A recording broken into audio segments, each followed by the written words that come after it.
बिस्मिल्लाहिर्रहमानिर्रहीम, अस्सलाम वालेकुम। इस राना नी साहब की खिदमत में दोबारा हाज़िर हुए हैं। आज हम जिस टॉपिक पे बात करने लगे हैं, साइलेंट किलर उसे कहा जाता है। हिडन लॉस देती है, इनविजिबल लॉस है, बेशुमार उसमें जो है ना कॉम्प्लिकेशंस हैं। समझ नहीं आती कि नुकसान कैसे हो गया, फ्लॉग निकल गया, FCR नहीं आई, इम्यूनिटी भी ज़्यादा नहीं हुई।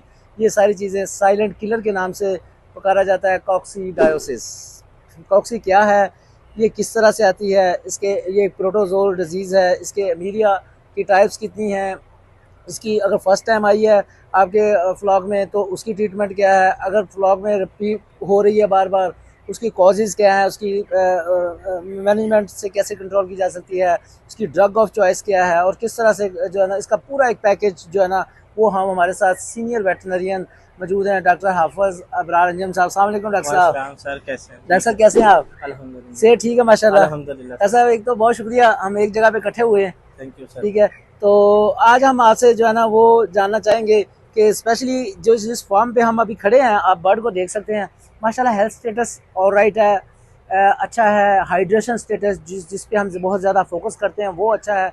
इसमें अभी हमें क्लिनिकली जो है ना वो नज़र आई है।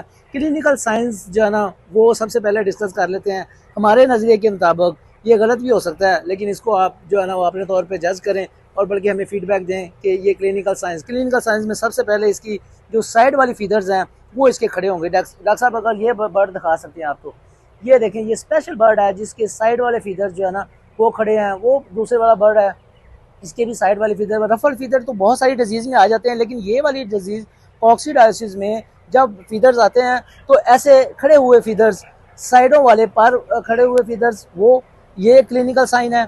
इस ये और उसके अलावा गेट में इसकी तब्दीली आ जाना, इसकी जो चलने में तब्दीली आना, इसकी जो चाल है वो तब्दील हो जाती है, वो भी हम आपको दिखा सकते हैं। डॉक्टर साहब दिखाइएगा जी चाल में तब्दीली। उस्ताद जी थोड़ा बर्ड में हिलाओ हाँ प्लीज़।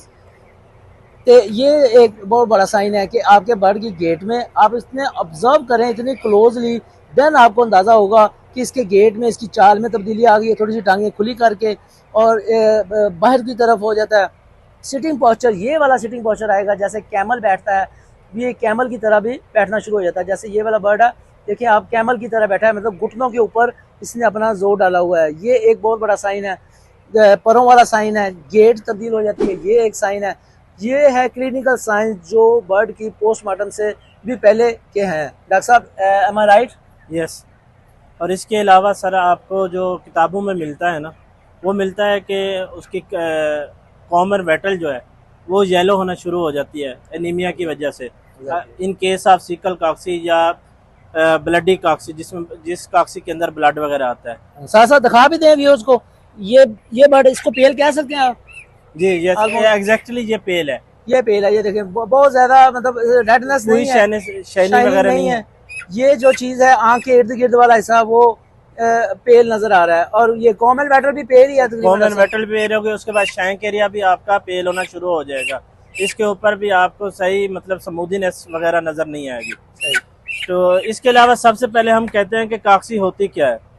जिस तरह दूसरी बीमारियां आती हैं, वायरल आती है, बैक्टीरियल आती है, ये उनको दावत देने वाली बीमारी है। ठीक है, इस बीमारी के अंदर आपके टाइटर लो होते हैं, क्योंकि जो ब्लड की लॉस की सूरत में आपके जो टाइटर है, आपकी जो इम्यूनिटी है वो प्रॉपर डेवलप नहीं हो पाती, जिसकी वजह से दूसरी डिजीजेज आने के चांस बढ़ जाते हैं। इसके साथ प्रोटोजुअल बीमारी है। ठीक है, प्रोटोजुआ इसकी जो फैमिली है वो एमिराइडी फैमिली है, जिसकी वजह से हम इसके प्रोटोजुआ को एमीरिया का नाम देते हैं।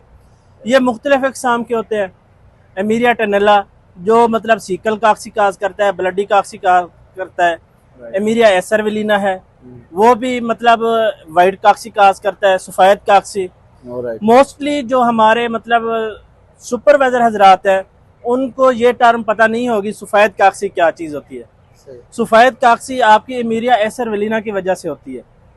ठीक है, इसके अलावा एमीरिया मैक्सिमा है, वो भी लार्ज इंटेस्टाइन का आपको ब्लडी स्पॉट नज़र आते हैं, हेमरेजिक इंटेस्टाइन नज़र आती है। इसके बाद एमीरिया नेकाट्रिक्स है, उसके अंदर भी आपको बाहर से वाज़ेह निशान नजर आते हैं। इंटेस्टाइन को आप देखें तो उसके ऊपर पिन पॉइंट हेमरेजेस होंगे, पिन पॉइंट डॉट्स नजर आएंगे ब्लडी।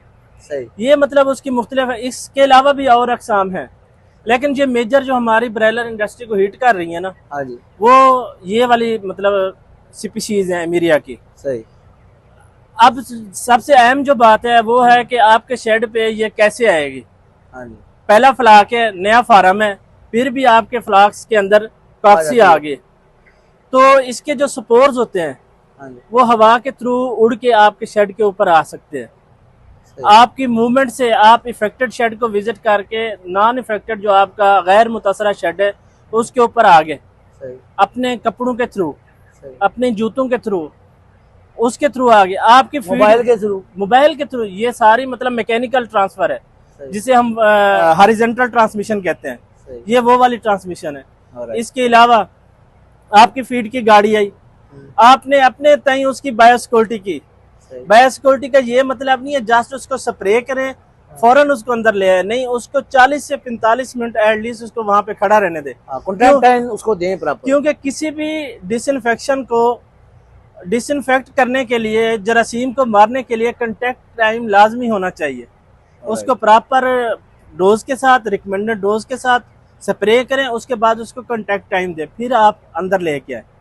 ये तो होगी आपके मतलब पहली दफा जब काक्सी आ रही है। बेसिकली हमारा कंसेप्ट क्या होता है कि फीड के थ्रू आ जाती है, फीड के थ्रू भी आती है। फीड के थ्रू कैसे आती है? जब आप फीड के अंदर कॉक्सीडियोस्टेट इस्तेमाल नहीं कर रहे होते, फीड मिल्स वाले अच्छी वो कॉक्सीडियोस्टेट नहीं इस्तेमाल कर रहे तब आ गई। हाँ, या वो ऐसे कॉक्सीडियोस्टेट इस्तेमाल कर रहे हैं जो एक्सपायर है, जो काम नहीं कर रहे। बेसिकली उस लेवल पे कॉक्सी नहीं आती, फीड मिल लेवल पे वो माइनर चांसेस होते हैं। आती भी है तो वो हमारे कंट्रोल में नहीं है, वो हमारे कंट्रोल में नहीं है। जो कॉक्सी हमारे फार्म पे आती है वो हमारी मैकेनिकल ट्रांसमिशन के थ्रू आती है, या अगर आपका ऑलरेडी इफेक्टेड फ्लाक निकला है कॉक्सी के थ्रू, आपकी डिसइंफेक्शन वाशिंग अच्छी नहीं हुई, मैं इस चीज को नाम देता हूँ वजू का। अगर आपने अच्छा वजू किया, प्रॉपर खुशू के साथ किया, तो आपकी नमाज के दर्जे उतने ज्यादा होंगे, ज्यादा हो जाएंगे। ठीक है। इसी तरह आपकी डिसइंफेक्शन अच्छी हुई, आपकी मेडिसिन कास्ट, आपके डिजीज आने के चांसेस कम होंगे। नंबर 1 आपकी बात है कि वॉशिंग बेहतरीन से बेहतरीन। तो कॉक्सी को मारने के लिए सबसे जो अहम स्टेप है वो है बर्निंग का। बर्निंग के थ्रू आप कॉक्सी को किल कर सकते हैं। कॉक्सी का जो स्पोर है ना, उसके लिए जो फेवरेबल कंडीशन है वो आपका 21 डिग्री सेंटीग्रेड से लेके 32 डिग्री तक। अच्छा, और ये तो फेवर हम खुद देते हैं, ये हम खुद प्रोवाइड कर रहे थे, ये हमारे बर्ड्स को चाहिए इतना होता है। हाँ, जितना चाहिए। और नमी जो इसके लिए चाहिए होती है, इसके स्पोर के लिए वो 50 से 70% नमी चाहिए होती है। हम नमी भी शेड के अंदर इतनी रख रहे होते हैं। एडिशनल जो चीज जिसकी वजह से इसकी ओवुलेशन हो जाती है स्पोर्स की, जिससे आगे वो अपनी ग्रोथ पैदा करता है, उसके लिए ऑक्सीजन चाहिए होते हैं। जो ही हम अपना बर्ड्स लेके आते हैं, जहरी सी बात है बर्ड्स को हमने ऑक्सीजन देनी है। ऑक्सीजन जब देंगे, आपका बुरादा लिटर मटेरियल थोड़ा सा नमी पकड़ेगा, रिक्वायर्ड नमी उसकी होगी, रिक्वायर्ड टेम्परेचर होगा। ये आप वो बात कर रहे हैं कि पिछले फ्लॉग में आई थी, हाँ, उसकी जो डिसइंफेक्शन अच्छी नहीं हुई और अगले फ्लॉग में शिफ्ट होगी। अगले फ्लॉग में आपकी कॉक्सी वो आ सकती है। वो कितने दिन पे आएगी? वो ये जो कॉक्सी है ये मोस्टली यंगर ब्रीड्स की है, मतलब यंग एज की, यंग एज में आएगी। ठीक है, यंग एज में आएगी तो वो ज्यादा लास्ट करेगी, ठीक है। अगर इन केस आप प्रोडक्शन की बात कर रहे हैं जिसमें लेयर आ जाती है, ब्रीडर आ जाता है, उसमें तो आपको वजन के साथ साथ प्रोडक्शन में भी लॉस हो जाए, एग प्रोडक्शन में बहुत ज्यादा लॉस होता है। तो ये कुछ पॉइंट थे इसकी मैनेजमेंट के। तो सबसे ट्रीटमेंट इसका किस तरह से किया जाए? क्या सबसे पहले इसकी 2 तरह की एग्जाम होती हैं, 2 तरह से आप इसको डायग्नोज कर सकते हैं। ट्रीटमेंट से पहले सबसे पहले आपने इसको डायग्नोज करना है। डायग्नोज आप through clinical sign and symptom कर सकते हैं, थ्रू पोस्टमार्टम कर सकते हैं। नहीं, क्लिनिकल साइंस तो हमने डिस्कस कर लिए, वो अभी भी नजर आ रहा है कि जी इसमें क्लिनिकल साइंस है।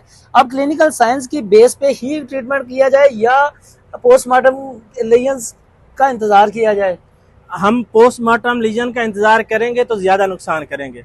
पोस्टमार्टम लीजन की तरफ जाना नहीं। जो ही आपको एक बार में कॉक्सी नजर है पूरे फ्लॉक के अंदर, तो फौरी आप ट्रीटमेंट की तरफ जाएं। ये देखें, ये वीडियो जो बन रही है इसमें भी आपको बहुत सारे कमेंट्स नजर आ जाएंगे कि जी ये जो साइंस आप बता रहे हैं ये रफल फिदर हर जगह पे आ जाते हैं। हालांकि हमने रफल फिदर सारा की बात नहीं की, हमने सिर्फ साइड वालों परों की बात की। मतलब क्लिनिकल साइंस को बहुत ज्यादा इस पे अभी कंसेंसस डेवलप नहीं हुआ।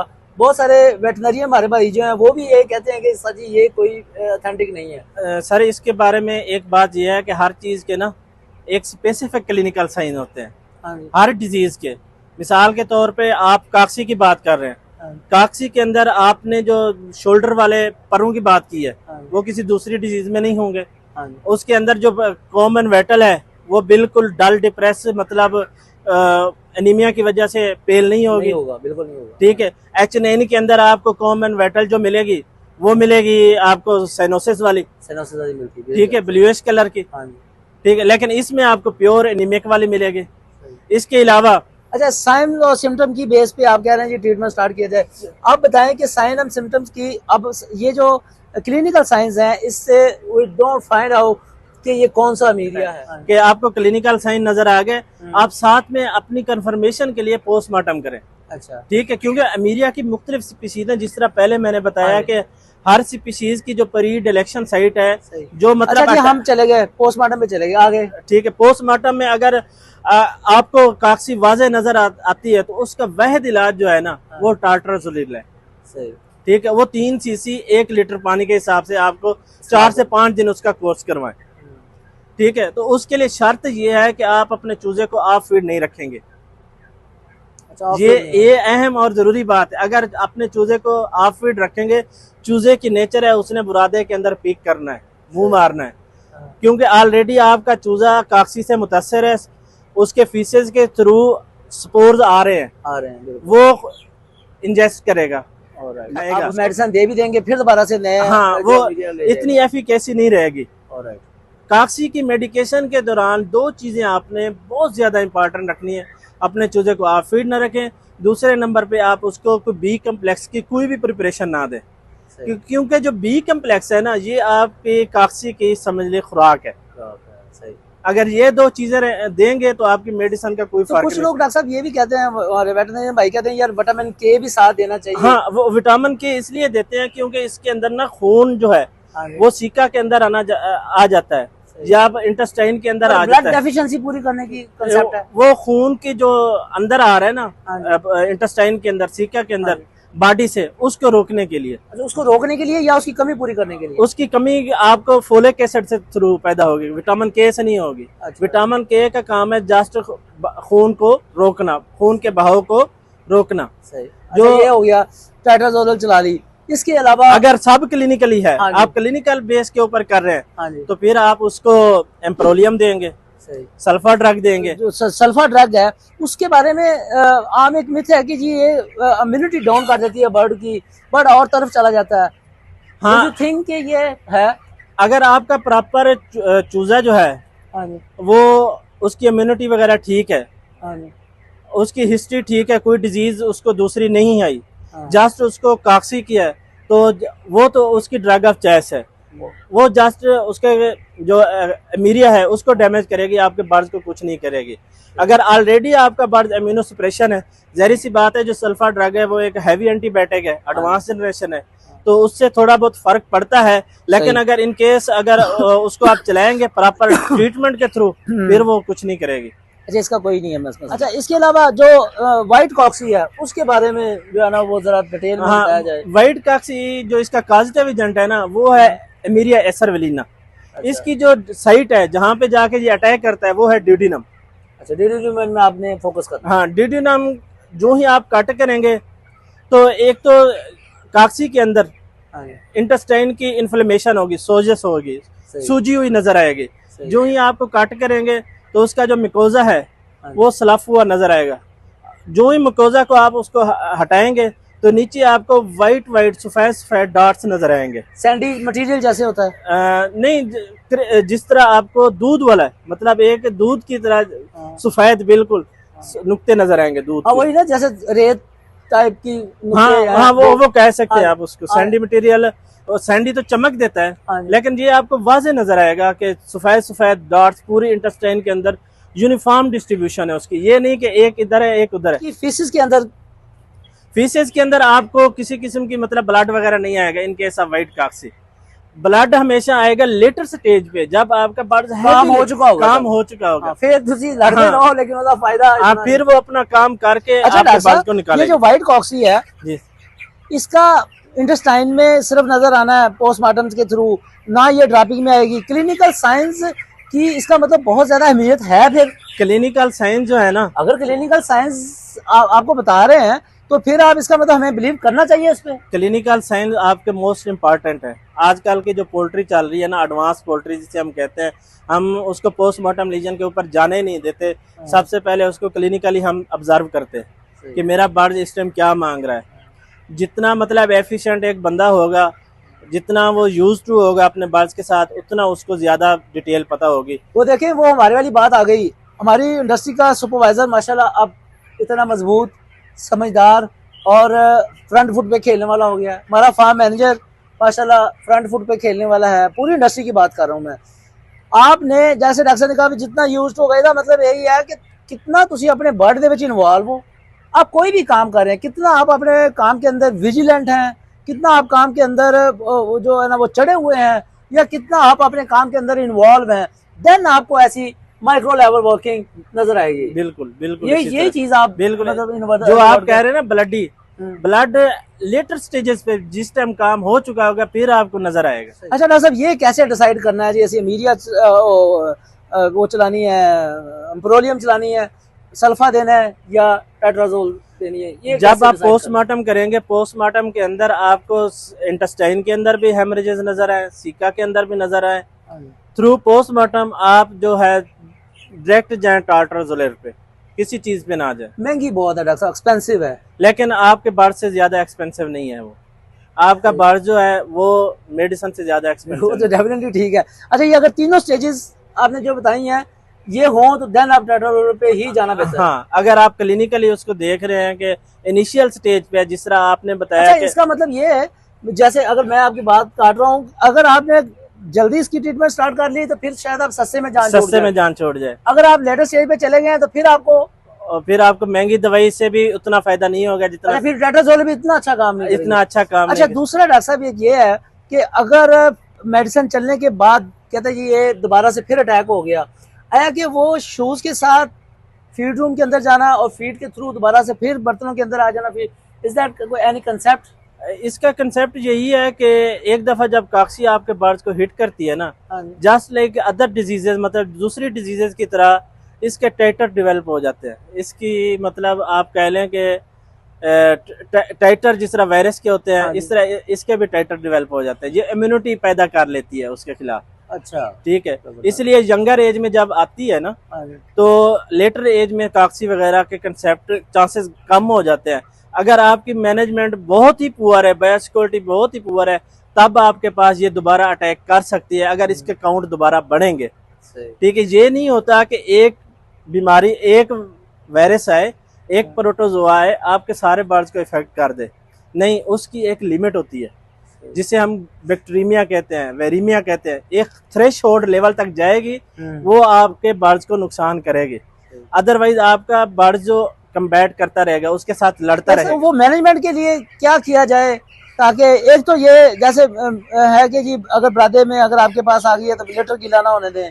दूसरा ये कि जी बाहर जो फीड रूम के अंदर की सफाई इस तरह का पॉसिबिलिटी बनाएं कि आपके जो बंदे हैं वो फीड रूम के अंदर वो वाले शूज ना पहन के जाएं जो फार्म के अंदर पहन के जा रहे हैं। बिल्कुल, ये चीज आपकी बायोसिक्योरिटी के अंदर आ जाती है।